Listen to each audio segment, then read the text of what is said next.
Salut à vous tous, que la paix de Dieu soit votre partage. Nous avons une série d'enseignements sur le sacrifice expiatoire de Jésus-Christ. Lisons ensemble Jean chapitre 3, versets 14, 15, 18. Et comme Moïse éleva le serpent dans le désert, il faut de même que le Fils de l'homme soit élevé, afin que quiconque croit en lui ait la vie éternelle. Celui qui croit en lui n'est point jugé, mais celui qui ne croit est déjà jugé, parce qu'il n'a pas cru au nom du Fils unique de Dieu. Dans Nombre chapitre 21, versets 4 à 9, les enfants d'Israël partirent de la montagne de Hor par le chemin de la mer Rouge pour contourner le pays d'Édom. Ils étaient découragés à cause du chemin. Au lieu de s'approcher de Canaan, ils préféraient s'en éloigner. Leur incrédulité les avait éloignés de Dieu. Ils ont choisi de ne pas croire en Dieu, de suivre leur propre voie. Le peuple se rebella contre Dieu, parla contre Moïse. Ils murmurèrent contre Moïse, Moïse serviteur de Dieu.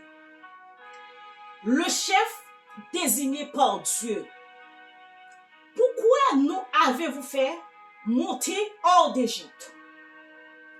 Pour que nous mourions dans le désert. Il commença à critiquer la manne tombée du ciel, l'eau du rocher. Notre âme est dégoûtée de cette misérable nourriture et pourtant cette manne symbolisait Christ, le don venant du ciel. Verset 6 et 7, l'Éternel envoya des serpents brûlants parmi le peuple à cause de leur murmure. Des serpents venimeux, en signe de jugement. La morsure de ces serpents était mortelle. Le peuple vint à Moïse et dit: notre péché nous a séparés de Dieu, car nous avons parlé contre Dieu et contre toi. Dans Romains 6, verset 23, l'apôtre Paul dit: le salaire du péché, c'est la mort. Prie l'Éternel afin qu'il éloigne de nous ces serpents. Il n'y avait pas de remède humain à la morsure des serpents.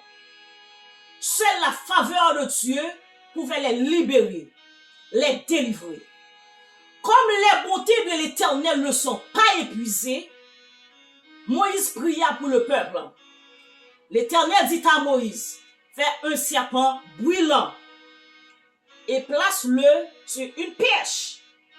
Quiconque aura été mordu et le regardera conservera la vie. Dieu pourvu un remède. Une image de Christ, notre Sauveur, notre Rédempteur. Moïse fit comme l'Éternel lui a dit et le plaça sur une perche. Il n'y avait qu'un seul remède, le serpent sur la perche. Le peuple n'avait qu'à regarder au serpent terré pour être guéri. Mon message pour vous aujourd'hui est: regardez et vous vivrez. On reprend dans Jean chapitre 3, verset 14. Et comme Moïse éleva le serpent dans le désert, il faut de même que le Fils de l'homme soit élevé, afin que quiconque croit en lui ait la vie éternelle. Ce serpent terré symbolise la personne de Christ comme le Rédempteur de l'humanité. Les descendants d'Adam sont nés sous la malédiction de la loi. Le péché a eu des conséquences immédiates. La séparation d'avec Dieu. L'esclave de Satan. La mort spirituelle. Le péché a privé l'homme de l'Esprit de Dieu et l'homme ne peut être restauré qu'en Christ. Le monde n'a qu'à regarder à Christ, le seul rédempteur de l'humanité. La grâce de Dieu manifestée en Christ est notre seul remède. Le seul qui donne la paix intérieure. Comme le serpent de Moïse servait de remède au peuple mordu, ce serpent n'avait pas de venin. Christ non plus n'a pas de péché en lui. La Bible nous dit qu'il fut tenté comme nous, mais sans commettre de péché.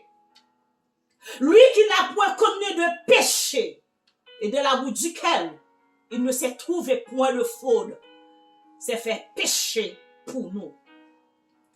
Christ fut élevé sur la croix afin que quiconque, je dis quiconque, croit ait la vie. Il n'y a qu'un seul remède pour les pécheurs, la croix de Christ. Peut-être que vous vous posiez cette question. Comment regarder la croix de Christ? La réponse, sola fide. Par la foi seule. Dans Éphésiens chapitre 2, le verset 8, Paul nous dit, car c'est par la grâce que vous êtes sauvés, par le moyen de la foi. Cela ne vient pas de vous, mais un don de Dieu. La repentance conduit directement à la foi qui sauve. La foi est le seul moyen par lequel l'homme peut être justifié, délivré. Celui qui croit en moi a la vie éternelle, reçoit le remède pour le péché. Il est passé de la mort à la vie.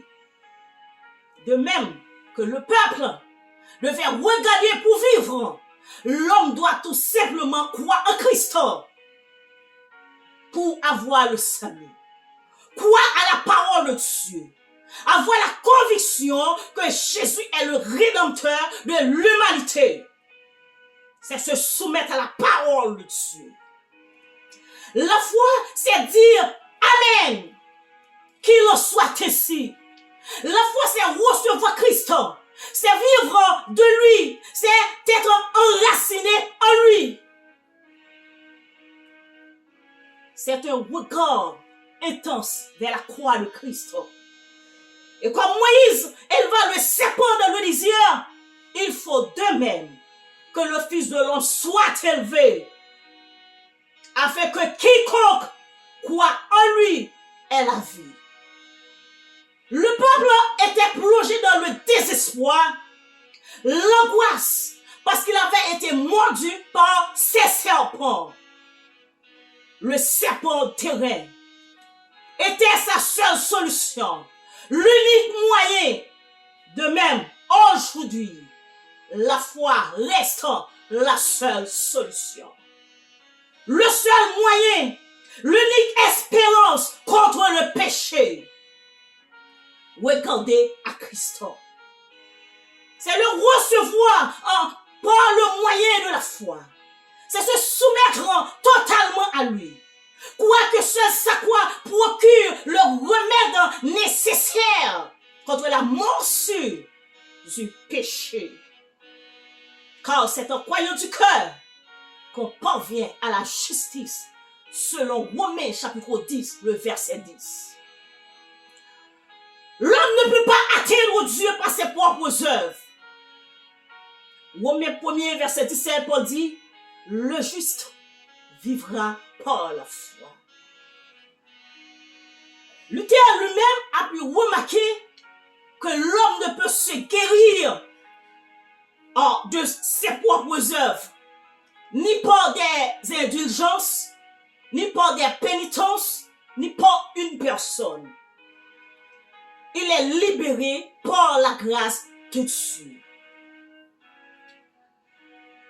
Le juste vivra par la foi et rien que la foi. Seule la foi justifie l'homme, non les œuvres, bien que les œuvres soient les conséquences du salut. Vous qui m'entendez, j'aimerais vous dire le seul remède aujourd'hui contre la morsure du péché est la foi et la foi en Dieu seul. La foi en Christ assure le salut, la paix avec Dieu, la réconciliation. Afin que quiconque croit en lui ait la vie éternelle. Romains chapitre 5, le verset 1er. Étant donc justifiés par la foi, nous avons la paix avec Dieu par notre Seigneur Jésus-Christ. La foi nous donne accès dans la présence de Dieu. Galates chapitre 3, versets 13 et 14. Christ nous a rachetés de la malédiction de la loi. Étant devenu malédiction pour nous, car il est écrit, maudit soit quiconque est pendu au bois. Un pendu était une malédiction de Dieu. Selon Deutéronome chapitre 21, verset 23. Voilà ce que Christ a à faire pour nous. Bien que pendu au bois n'a pas été un maudit de Dieu, mais il a pris notre place. Il a pris notre place. Il a lui-même porté nos péchés dans son corps en payant le prix. Afin que, pour les païens, la bénédiction d'Abraham se trouve en Jésus-Christ. Et par la foi, nous recevions la promesse de l'Esprit. Christ nous a rachetés de la malédiction de la loi. Le juste vivra par la foi. C'est raison qui fait qu'il n'y a personne qui frappe l'estomac pour dire plus fort ou plus bon, plus chrétien, passer l'autre. D'accord, il y a des gens qui fait plus effort passer l'autre pour jouer mon Dieu. Mais ou pas plus bon. L'on pense au fort, c'est alors faible pour Dieu. Parfois pour mon Dieu, pour qu'on chambre converti. J'ai mon Dieu v'lò là, il faut qu'on choigne comme ça. Oui, essentiel ou bien toujours à veiller sous nous. Pour pas succomber à la tentation. Non pas fort, j'en pensais. Mon Dieu, pas jamais habitué à nous. L'Éternel dit à Caïn dans Genèse chapitre 4, le verset 7. Le péché couche à ta porte. Mais toi, domine-le. Là où le péché abonde, la grâce a surabondé. Sur la grâce. Paul dit, si je vis, ce n'est plus moi qui vis, mais c'est Christ qui vit en moi. Amen. C'est par la foi. Ce n'était pas sa propre force, c'est par la foi. La grâce. Regardez et vous vivrez. Jésus dit, je suis le pain de vie. Celui qui vient en moi n'aura jamais faim. Et celui qui croit en moi n'aura jamais soif.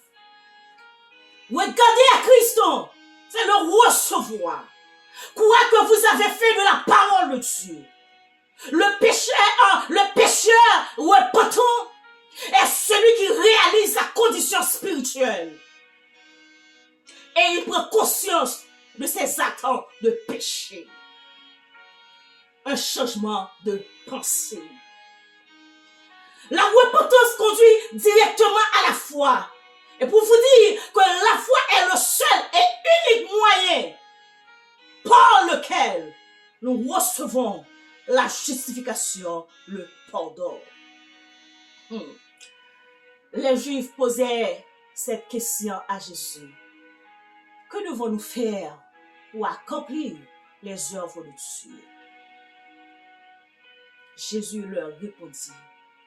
L'œuvre de Dieu, c'est que vous croyez en lui, en celui qu'il a envoyé. En d'autres termes, repentez-vous et vous aurez la vie éternelle. Regardez et vous vivrez. Soyez bénis. Shalom, shalom.